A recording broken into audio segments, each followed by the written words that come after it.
জিকির করা, আল্লাহ তাআলাকে স্মরণ করার মাধ্যমে জিকির করা। জিকির তুমি যেখানে যাও সেখানে জিকির হবে। জিকির মানুষকে সকলের কাছে প্রিয় বানায়, জিকির মানুষকে আল্লাহ তাআলার কাছে প্রিয় বানায়। জিকির জাকিরকে সুস্থ রাখে, জিকির জাকিরকে জিকির করার কথা স্মরণ করায় দেয়, জিকির জাকিরকে নামাজি বানায়, জিকির জাকিরকে মুত্তাকি বানায়, জিকির জাকিরকে আল্লাহ তাআলার সাথে বন্ধুত্বরূপ বানায় দেয়। বলেন সুবহানাল্লাহ।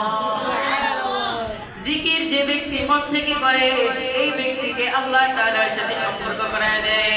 জিকির জাকিরকে সকল ধরনের গুনাহ থেকে বাঁচিয়ে রাখে, জিকির জাকিরকে জান্নাতের কথা স্মরণ করায় দেয়, জিকির জাকিরকে বেশি বেশি গুনাহ থেকে বাঁচার কথা স্মরণ করায় দেয়, জিকির জাকিরকে গুনাহ থেকে বাঁচার জন্য মনোযোগ করে দেয়। জিকির জাকিরকে আল্লাহ তাআলার মুখোমুখি বানান, জিকির জাকিরকে শিরক থেকে বাঁচান, জিকির জাকিরকে একত্ববাদের কথা বলে দেন, জিকির জাকিরকে বলে আমানতু বিল্লাহ, আল্লাহ তাআলাকে বিশ্বাস করো, ওয়া মালাইকাতিহি, তার ফেরেশতাদেরকে বিশ্বাস করো, ওয়া কুতুবিহি, এবং তার কিতাবকে মানো, ওয়াল ইয়াউমিল আখির, এবং আখিরাতের উপর বিশ্বাস করো, ওয়াল কদরি খাইরিহি, এবং ভাগ্যের মধ্যে যেটা আসবে সেটাকে বিশ্বাস করো।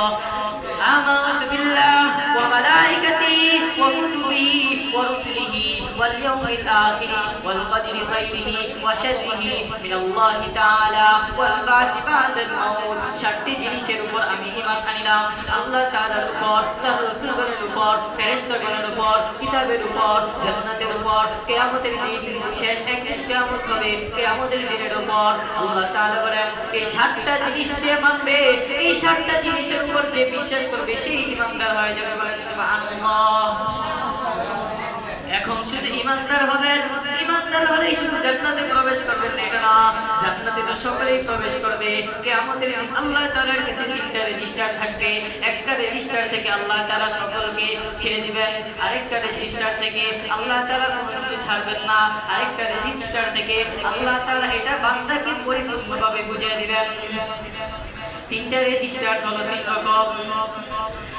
একটা রেজিস্টার হলো আল্লাহ তাআলার কাছে থাকবে যেটা আল্লাহ তাআলার সাথে বান্দার কোনো ভেজাল হয়েছিল, নামাজ পড়ার কথা ছিল বান্দা নামাজ পড়ে নাই, আল্লাহ তাআলার হক আদায় করে নাই বান্দা, এটা আল্লাহ তাআলা কোন মাফ করে দিবেন।